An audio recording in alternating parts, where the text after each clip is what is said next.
रहीम अस्सलाम वालेकुम। उम्मीद है आप ठीक होंगे, खैरियत से होंगे। तैयब बलोच आपकी खिदमत में फिर से हाजिर है जी। आज जुडिशल महाज से जुड़ी हुई एक अहम डेवलपमेंट है, और वो डेवलपमेंट ये है कि फिर से बाज़ गश्त है जुडिशल साइड पे, और ख़ासकर सुप्रीम कोर्ट के कॉरिडोर के अंदर। और अगर आप कौमी असम्बली में चले जाएँ, वहाँ के जो कॉरिडोर हैं, जो ईवान के कॉरिडोर हैं, वहाँ पे एक बाज़ गश्त बार बार गूंज रही है, और वो ये है कि हुकूमत जो है वो 27वीं तरमीम पर जो है वर्क कर रही है, और 27वीं तरमीम वो जल्द लाई जाएगी। अब वैसे भी आपको इल्म है कि 27वीं तरमीम के लिए हुकूमत के पास अददी गिनती जो है उस या 2/3 से भी ज़ायद जो है वो स्ट्रेंथ मौजूद है कौमी असम्बली में भी, और बाकी सेनेट में भी हो जाएगी।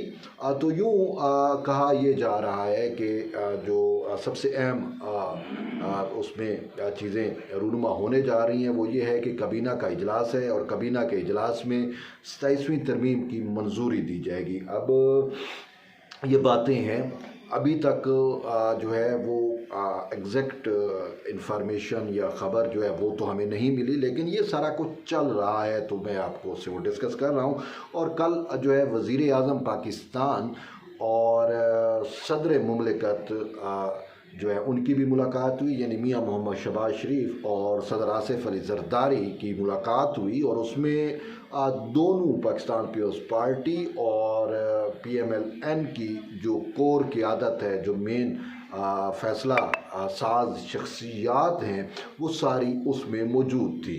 तो अब उस पर मैं समझ रहा था कि शायद सेनेट के जो इलेक्शन है KP के वाले से, उन्होंने कहा कि नहीं, उससे भी बड़ी ये जो है वो अटेम्प्ट है, कहानी है, उससे भी बड़ी कुछ होने जा रहा है।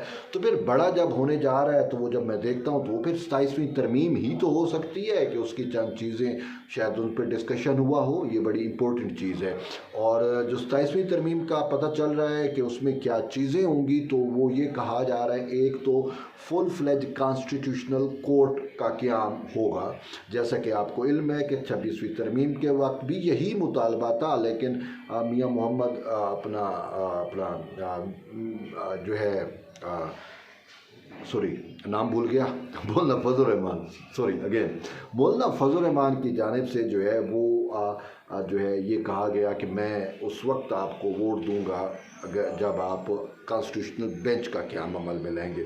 जबकि मौलाना साहब ने जो कौमी असम्बली में तकरीर की थी, उसमें उन्होंने फुल फ्लेज कॉन्स्टिट्यूशनल कोर्ट के क़याम की बात की थी, लेकिन ये तहरीक इंसाफ का मुतालबा था जो मौलाना साहब ने हुकूमत से मनवाया, और फिर फुल फ्लेज कॉन्स्टिट्यूशनल कोर्ट की बजाय कॉन्स्टिट्यूशनल बेंच कायम हुआ। और इतना अर्सा कॉन्स्टिट्यूशनल बेंच जो है वो काम करता रहा। अब ख़बर ये है कि कॉन्स्टिट्यूशनल बेंच जो है वो उसकी बजाय अब कॉन्स्टिट्यूशनल जो अमेंडमेंट आ रही है उसमें फुल फ्लेज कॉन्स्टिट्यूशनल कोर्ट का क़याम अमल में लाया जाएगा। अब कॉन्स्टिट्यूशनल कोर्ट का जो कंसेप्ट है वो कोई पाकिस्तान में अकलौता या अनोखा कंसेप्ट नहीं है। दुनिया के तरक्की याफ्ता ममालिक में चले जाएँ, टर्किया में चले जाएँ, आप जो है वो जर्मनी में चले जाएँ, आप जो है वो साउथ कोरिया में चले जाएँ, तो मोस्टली ममालिक के अंदर आपको constitutional court, full fledge constitutional court का क़याम वजूद नज़र आता है।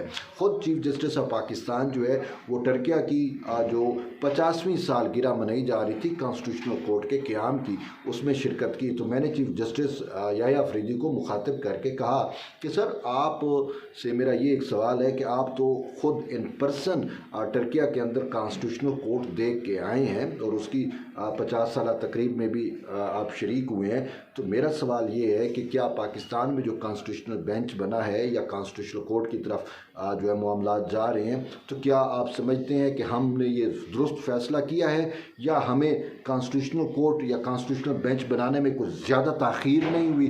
तो चीफ जस्टिस ने कहा कि आपके सवाल का जवाब जो है वो मैं अभी नहीं दूंगा, मैं इसको होल्ड कर रहा हूँ। तो क्योंकि वो मैटर चल रहे हैं 26वीं तरमीम, और वो जिसमें कॉन्स्टिट्यूशनल बेंच या की बात की गई या उसके बाद बना, तो इस वजह से चीफ जस्टिस ने शायद ये कहा कि मौजू नहीं है कि मैं इस पर जो है वो कमेंट करूं, क्योंकि वो फिर केस मुतासर हो सकता है। तो बहरहाल ये एक अहम डेवलपमेंट है, लेकिन इसके साथ साथ जो 27वीं तरमीम है उसमें कुछ और चीज़ें भी जो हैं वो ज़रूर होंगी।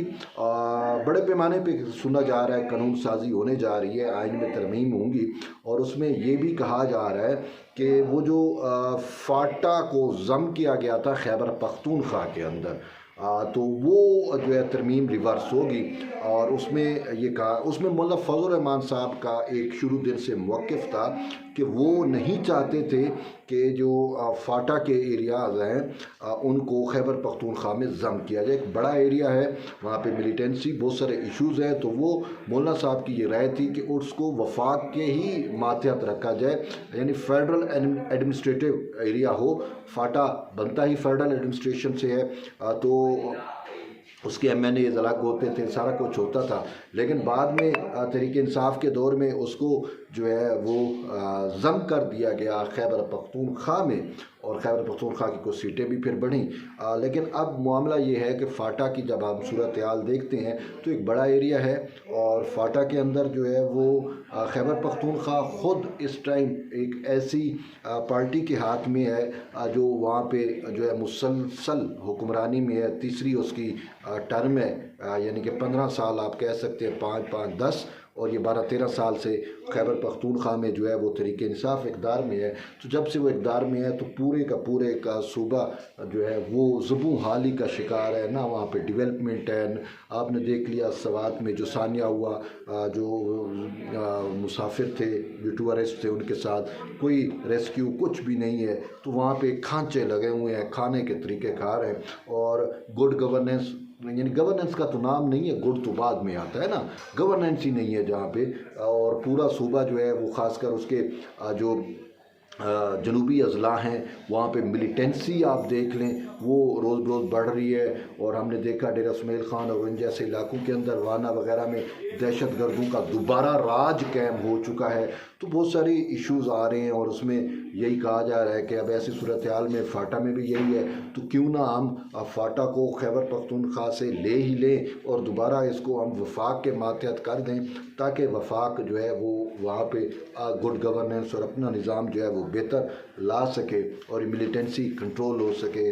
क्योंकि KPK हुकूमत से तो सब मायूस है, वहाँ की जो आवाम है वो भी। और ख़ुद मैं उस दिन उसको सुन रहा था, असद कैसर को, वो जो है इतना यार, वो कहता है कि जी हमें जो आवाम ने मैंडेट दिया है, खैबर पख्तूनख्वा की आवाम ने, वो गवर्नेंस का नहीं दिया, वो सूबा चलाने का नहीं दिया, वो खैबर पख्तूनख्वा की फलाह का नहीं दिया, वो खैबर पख्तूनख्वा की बेहतरी का नहीं दिया, वो खैबर पख्तूनख्वा में तरक्की लाने का नहीं दिया, वो खैबर पख्तूनख्वा को तालीम देने का नहीं था मैंडेट, वो खैबर पख्तूनख्वा में सेहत का मैंडेट नहीं था कि सेहत की सहूलियात दी जाए। वो मैंडेट सिर्फ ये था कि कैदी नंबर 804 को छुड़ाना है, बस ये एक मैंडेट है ओनली, ये इसी वजह से हमें मैंडेट मिला।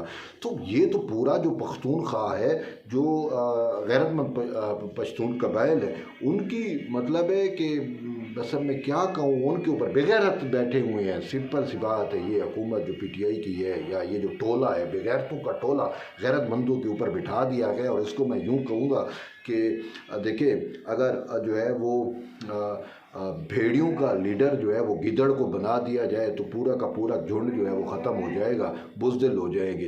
तो खैबर पख्तूनख्वा वाले जो वुल्फ हैं, जो भेड़ी हैं, उनके ऊपर जो है वो गिदड़ बिठा दिए गए हैं। तो अब खैबर पख्तूनख्वा की आवाम को ख़ुद इस हवाले से अदराक करना होगा। तो बहरहाल बात यह है कि हम आते हैं 27वीं तरमीम पर। तो 27वीं तरमीम में दूसरा अहम चीज़ यही है कि फ़ाटा का जो है वो उसका ज़म जो है वो कैंसिल किया जाएगा और उसको दोबारा वफाक के मातहत दिया जाएगा। और इसमें और भी बहुत सारी चीज़ें 27वीं तरमीम में जो है मुतवक्के हैं, अभी तक हमें एग्जैक्ट चीज़ें मिली नहीं है।